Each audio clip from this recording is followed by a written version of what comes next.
the biggest moments, according to both TiVo and Twitter. Top TiVo's list of commercials.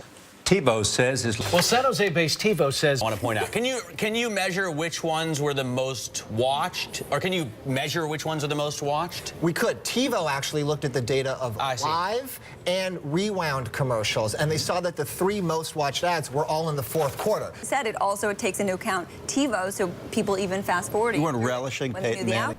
Jerry Seinfeld's comedians in cars getting coffee. Top TiVo's list of commercials rewound or paused most often.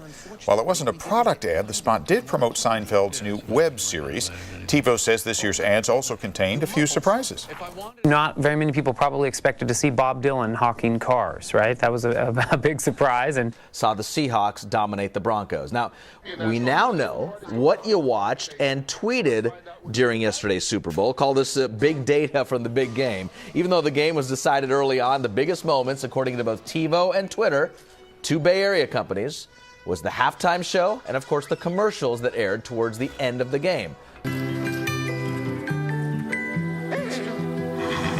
Both TiVo and the USA Today ad meter named the Budweiser heart-tugging puppy love spot most re-watched commercial in the game.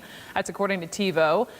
On a side note, TiVo says the most re-watched commercial was that Seinfeld commercial. Yeah. Over and over again, we see the trends of humor, children, pets. We see those things they're almost guaranteed winners. And the one thing that was interesting for us this year is that the top moment, the top sort of piece of engagement that wasn't football related was the Jerry Seinfeld sort of reunion preview for his show.